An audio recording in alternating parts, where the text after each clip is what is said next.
Welcome to physical and educational academy आपणमानकर मु गोटे ऑप्शन देइथिली आपण माने किछिटा डाउट पचारंतु जहाँ भी फॉरेस्ट डिपार्टमेंट रिलेटेड तो मु सार सहित बहुत समय कथा हेली डिटेल्स रे ऑलरेडी आपण माने वीडियो भी देखि सारथिबे सार सहित वीडियो रे बहुत समय कथा हेली बहुत किछि जिंस शिखिया को मिलला बहुत किछि सार मते कहले सार को फोटो भी आपण माने देखि सारथिबे ऑलरेडी से भी इंटरव्यू बहुत थोर देइछंती तापर से आम बाइक रे चलवा समय बहुत समय कथा हेलु तेणु से फोटो भी उठे हेलानी बाइक चलाउथुवा अवस्था कौन पाई ना बहुत कम टाइम मिले आपण मैंने देखुए मत बहुत जगह को जावाक पड़ुछि तापर बहुत सारा पेट्रोलिंग भी एक्टिविटी रोचे तो फिर भी मत पुणी घर को जीवार अच्छी भाई तेणु जहाँ भी आपणकर कमेंट थिला जेतिकी भी कमेंट थिला सब किछि मु कलेक्शन कली तो बहुत थोड़ा आंसर रेंजर सार देले किसी आंसर फॉरेस्टर को सार को मिलला किसी फॉरेस्ट गार्ड को पाखु आंसर मिलला एमती नुह कि माने हायर अथॉरिटी जो रेंजर सार रही सी सब अपडेट दे पारि न से भी सब आंसर दे था किंतु फिर भी जेहेतु आपण मानकर क्वेश्चन थिला कि फॉरेस्टर सार बाइकटा भी नियो फॉरेस्ट गार्ड भी नियो आपण मैंने देखिए से जो क्वार्टर विजिट कली से जड़े फॉरेस्टर सार थे जड़े फॉरेस्ट गार्ड सार थे तो लक्ष्मी नारायण पाइक सार को बहुत बहुत धन्यवाद से सार अपडेट देले आ जन फॉरेस्टर सार थे से भी अपडेट देले आहरी भी एठी हमर जड़े सार थे रेंजर सार भी थे समस्त अपडेट देले तो आपंकर मेन कथा रही कि समस्त पाख बाइट कलेक्शन करने तो समस्त पाख बाइट नि तो बाकी रहा आप क्वेश्चन कौन थी तार आंसर कौन तो देखो आपण मैंने मेंबरशिप नहीं तेणु समस्त बहुत बहुत धन्यवाद तेणु फास्ट यहाँ वीडियोटा मेंबर्स मान फास्ट रहिबो तो फास्ट क्वेश्चन आपंकर फॉरेस्टर फॉरेस्ट गार्ड मानकर तो फॉरेस्टर फॉरेस्ट गार्ड भी माने जमीक आपंकर फॉरेस्टर रोचंती फॉरेस्ट गार्ड रोचंती तो से माने निज रेंज को जाई परिबे ना नहीं माने निज एरिया को बुली पारिबे ना नहीं फील्ड विजिट रे तो निश्चिंत भाव में बुली पारिबे फॉरेस्टर फॉरेस्ट गार्ड दायित्व ही होची मैक्सिमम टाइम कि से माने बुलिबे जो एरिया रे तांकर ड्यूटी दिया जाइथिबो असाइन करा जाइथिबो फास्ट कथा तो फॉरेस्टर फॉरेस्ट गार्ड आपंकर फास्ट क्वेश्चन थिला जो पिला माने भी जतिकी भी कमेंट करजंती तो फास्ट थिला कि से माने बुली पारिबे ना नहीं तो निश्चिंत भाव में बुली पारिबे फॉरेस्टर फॉरेस्ट गार्ड तापर सेकेंड थिला रेंजर रेंजर परमिशन रे फॉरेस्ट माने वेहिकल ऊपर आपनकर क्वेश्चन थिला तो देखो वेहिकल सेमती पर्टिकुलर माने कहा को माने कौन वेहिकल को जिते आप गोटे रेंज रू नेबे तो से वेहिकल मेन पर्पस हो कि से रेंज काम यूज हम तो रेंज काम मीन्स जमती आप पेट्रोलिंग मूवमेंट है जहाँ भी है तो जेहेतु आप रेंज रे 3 जन फॉरेस्टर अच्छा गोटे रेंज रे कहीं तीन टा सेक्शन सपोज एग्जांपल गोटे रेंज रे अच्छी तो समस्ते तो जन जन प्रति सेक्शन को तो गोटे गोटे वेहिकल दे हेनी तो से वेहिकलटा रेंज रे थाए तो सपोज आज कौन सी रेंज रो किसी भी दरकार पड़ला तो से निश्चिंत भाव में नहीं पारे तो रेंजर को परमिशन नहीं कि आराम से नहीं पारे तो रेंज काम आप यूज करें वेहिकल फॉरेस्टर भी चाहिए रेंज माने यूज करें किंतु रेंजर परमिशन ने मेनली देखो गोटे रेंज रे 3टा सेक्शन थाए 3-4टा सेक्शन माने बहुत सारा सेक्शन थाए तो सबू सेक्शन को तो गोटे गोटे वेहिकल दे हेनी तेणु रेंजर को परमिशन नहीं कि आप यूज करें तो मेनली वेहिकल काम ही हूँ कि से रेंज काम ही लगे तो आशा करुँच आप द्वितीय क्वेश्चन उत्तर आप पाई सारे तो जड़े भाई मत गोटे क्वेश्चन कले बीएससी कंप्यूटर साइंस जड़े जदि करेंगे तो डीएफओ ऑफिस रे केमती जॉब पाइबे तो देखो तो फास्ट कथा है माने मुझे आप क्वेश्चन को बुझुची तो आप मे भी फॉरेस्ट गार्ड रे जॉब पाई किंतु फिर भी आपंकर टेक्निकल नॉलेज अच्छी कंप्यूटर साइंस आप तो आप डीएफओ ऑफिस रे केमती ऑफिशियल वर्क करने चाहते तो देखो जेहेतु आपंकर अलॉटमेंट अच्छी ऑलरेडी फॉरेस्ट गार्ड रे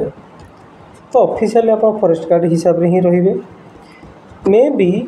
आप अनऑफिशियली डीएफओ ऑफिस रे काम करें कहीं देखो सेठी जो आपंकर फॉरेस्ट गार्ड हिसाब से अलॉट हुए तो आपको गोटे बीट आसाइन निहाती जेहेतु आप गोटे बीट ऑफिसर हे किंतु फिर भी जदि डिपार्टमेंट भितर कोऑर्डिनेशन रहिबो तो अनऑफिशियली आप भी डीएफओ अलॉट करदेगा आप कौन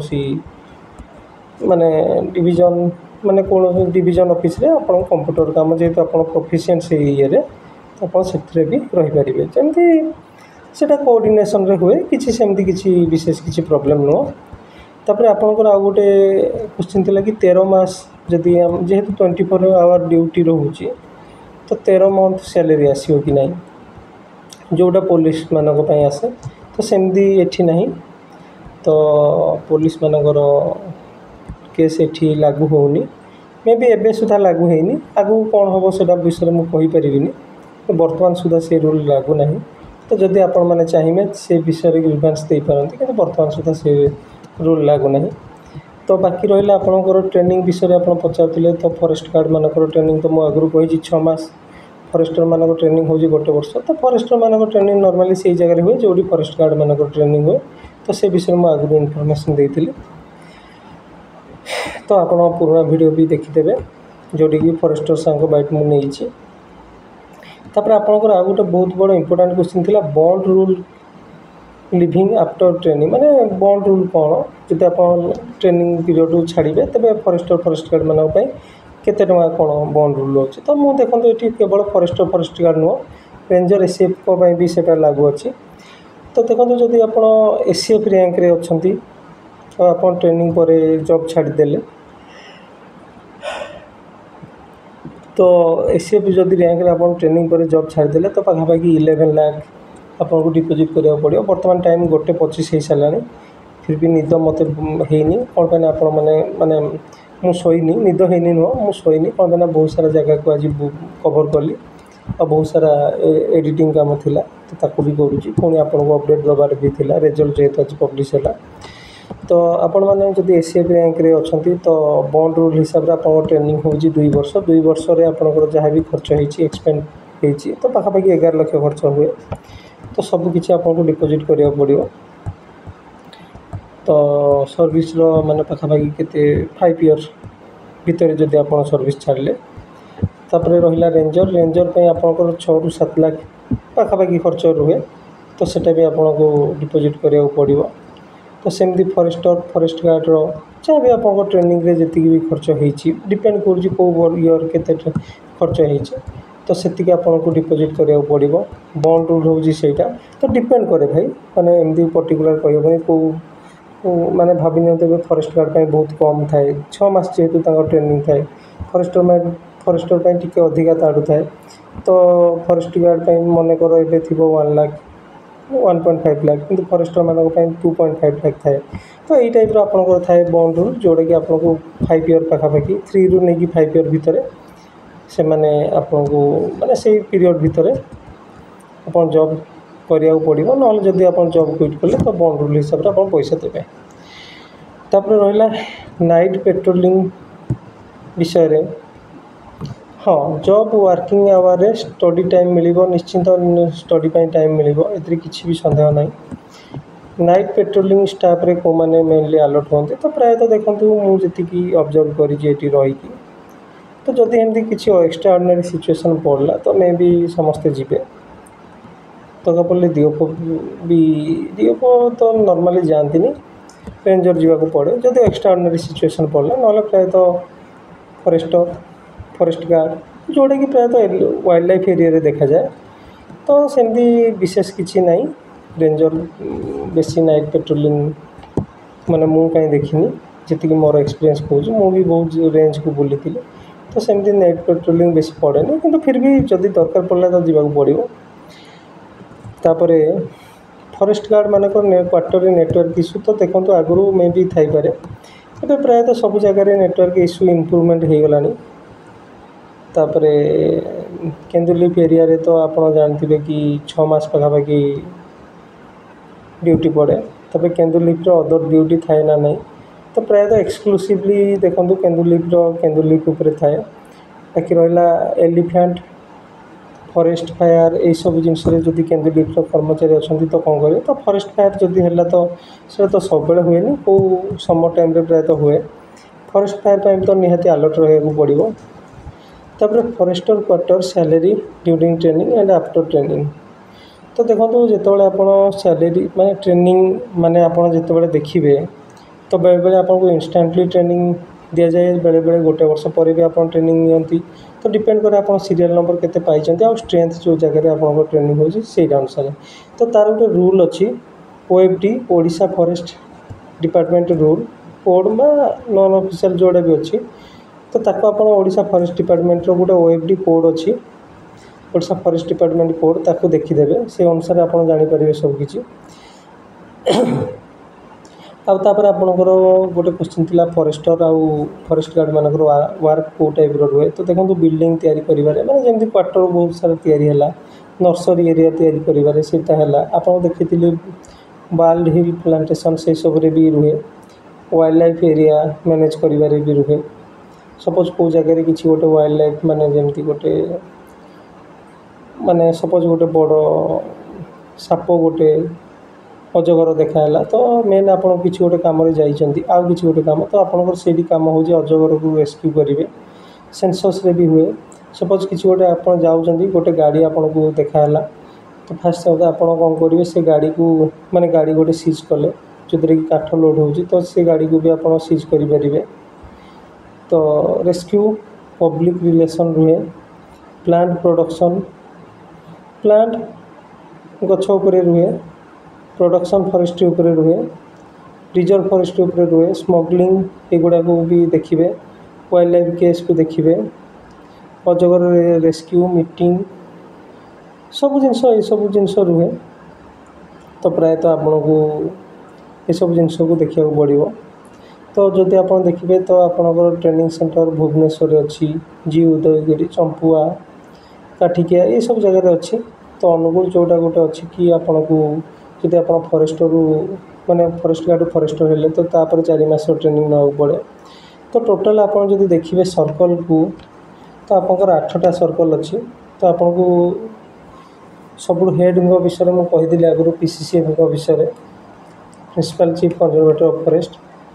जोटा कि केंदुलिप और टेरिटोरियल था तो टेरिटोरियल एरिया रे जब आप काम पाइले तो बहुत सारा जिनस शिखिपारे तो कहया कथा या केंदुलिप्रे बेसी किसी शिखिपारे जिनस कम शिखिपारे तो डिपेंड करुच्चे आपंकर कौटा आप चूज करेंगे तो फास्ट कथा रहा 8टा सर्कल आप माने आरसीसीएफ जो चार्ज था 37टा टेरिटोरियल डिवीजन अच्छी केंदुलिप्र सर्कल 3टा अच्छी वाइल्ड लाइफ डिवीजन 13टा तो 50टा टेरिटोरियल डिवीजन केंदुलिप्र 18टा डिवीजन एमती सब अच्छी केंदुलिप्र 3टा सर्कल मुझे कहीदेली तो तापरे आप देखिए तो मेनली आप फॉरेस्ट डिपार्टमेंट आउ एलआई भितर जब चूज करेंगे तो एलआई विषय भी किसी अपडेट अच्छी मुझे भी आपको देवी तो आपंकर एलआई चूज कले कौन फायदा से विषय भी आप जापर सबकि माने अच्छी तार माने मेन जिनस आपंकर ड्यूटी टाइम जो मैंने चाहते कि बेसी किसी टेंशन न नापाई कि किसी बेसी किसी कुआडे इंटरफेरेंस न करने तो से मैंने एलआई चूज करेंगे किंतु फिर भी एलआई रे प्रमोशन स्ट्रक्चर सेमती विशेष भल ना किंतु आज कंपेयर टू कौन ना फॉरेस्टर प्रमोशन बहुत माने ग्रुप ए पर्यंत भी आप जापर जदि आपंकर माने कंडक्ट भल रहा तापर गोटे आप देखा सब क्षेत्र में फॉरेस्टर प्रमोशन किंतु ड्यूटी टी अधिका टेंशन टी अधिका ठीक अच्छे कम टी अधिका पड़ पारे वर्कलोड टी अधिका पड़ पारे किंतु एलआई रो प्रमोशन तो नहीं किंतु फॉरेस्टर मे भी एलआई रो सैलरी बहुत अधिका थाए तो देखो प्रमोशन मीन्स या नुह केवल सैलरी बढ़िया तो आप गोटे हायर रैंक को जावाक प्रमोशन कह तो यह सब जिनस तो आम सहित जड़े फॉरेस्टर सर थे जहाँ 10 वर्ष है ड्यूटी हो गला तो सी भी होपफुल कि आउ किसी वर्ष भितर भी प्रमोशन हम तो सेटा देखा जाऊ जहाँ भी हो तो बाकी रहा आपंकर लीव विषय तो देखो लीव आप जिते भी ने तो आप निज एरिया को भी आपको संभाल पड़ो एमती नुह कि आप लीव नहीं पलैबे आप एरिया को किसी माने असुविधा जदि हम सेटा भी आपको देखा पड़ो तो 2 प्रकार लीव अच्छी तो आप जानते 45 डेज लीव CLEL ये टाइप मिसिक 45 डेज आउ ଆପଣଙ୍କୁ ମୁଁ କହିଥିଲି କେନ୍ଦୁ ଲିଫ୍ଟରେ କିଛି ବିଶେଷ କିଛି ଶିଖିବା ଜିନିଷ ନାହିଁ। ତ ସବୁକିଛି ଆପଣଙ୍କୁ ଜାଣିବାକୁ ହେଲେ ଟେରିଟୋରିଆଲ୍ ଗୋଟେ ଭାଷ୍ଟ ଏକ୍ସପିରିଏନ୍ସ ଦେବ। ୱାଇଲ୍ଡ ଲାଇଫ୍ରେ ମେନଲି ଏଲିଫେଣ୍ଟ ସିଚୁଏସନ୍କୁ ଆପଣଙ୍କୁ ଜାଣିବାକୁ ପଡ଼ିବ। ବେଳେବେଳେ ବହୁତ ସମୟ ରହିବାକୁ ପଡ଼େ ୱାଇଲ୍ଡ ଲାଇଫ୍ ଏରିଆରେ। ତ ଏସବୁ ଜିନିଷ ରହୁଛି। ତ ଛୁଟି ବି ଆପଣ ଚାହିଁଲେ ନେଇପାରିବେ, କିନ୍ତୁ ଛୁଟି ନେଲେ ବି ଆପଣଙ୍କର ଯେଉଁ କାମ ରହୁଛି ସେଇଟାକୁ ଆପଣଙ୍କୁ କରିବାକୁ ପଡ଼ିବ। ତ ହୋପ୍ କି ଆପଣଙ୍କର ଯାହା ସବୁ କୋଶ୍ଚିନ୍ ଥିଲା, ଆଉ ଡିପାର୍ଟମେଣ୍ଟାଲ୍ ଏକ୍ଜାମ୍ ବିଷୟରେ ଜଣେ ଭାଇ ପଚାରିଥିଲେ, ତ ସେମିତି କିଛି ଡିପାର୍ଟମେଣ୍ଟାଲ୍ ଏକ୍ଜାମ୍ ନାହିଁ ଯେଉଁଟାକି ଫରେଷ୍ଟ ଡିପାର୍ଟମେଣ୍ଟରେ। ଆଉ ବାକି ତ ସାର୍ମାନେ କହିଛନ୍ତି, ମୁଁ ବି ଯାହା ବାଇଟ୍ ଆପଣଙ୍କୁ ଦେଖେଇଛି। ଆଉ କ୍ୱାର୍ଟର୍ ପ୍ରାୟତଃ ମୁଁ ଆପଣଙ୍କୁ କହିଦେଇଛି କି ପ୍ରତି ବିଟ୍ରେ ଗୋଟେ ମାନେ ରେଞ୍ଜ ଅଫିସ୍ ମାନେ ବିଟ୍ରେ ଗୋଟେ ଫରେଷ୍ଟର ଗାର୍ଡ଼ଙ୍କ କ୍ୱାର୍ଟର୍ ଥିବ। ବେଳେବେଳେ ଆପଣଙ୍କୁ ମାନେ କ'ଣ ଅଲଗା ଗୋଟେ ବିଟ୍ ବି ଆସାଇନ୍ କରାଯାଏ। ସପୋଜ୍ କିଛି ଗୋଟେ ସ୍ପେଶିଆଲ୍ ମାନେ ପର୍ପସ୍ ପାଇଁ କିଛି ଗୋଟେ କାମ ହେଇଥିବ, ସେଠି ବି କିଛି କିଛି ସ୍ପେଶିଆଲ୍ ଆଟାଚ୍ କରାଯାଏ। ତ ଏଇଆ ଥିଲା ଅପଡ଼େଟ୍। ତ ହୋପ୍ ଆପଣ ଭିଡ଼ିଓକୁ ଫାର୍ଷ୍ଟ ନେଇକି ଲାଷ୍ଟ ପର୍ଯ୍ୟନ୍ତ ଦେଖିବେ ଆଉ ଚ୍ୟାନେଲ୍କୁ ଯଥେଷ୍ଟ ମାତ୍ରାରେ ସେୟାର୍ ଆଉ ସବସ୍କ୍ରାଇବ୍ କରିବେ। ଏତିକି ଥିଲା ଅପଡ଼େଟ୍। Good night.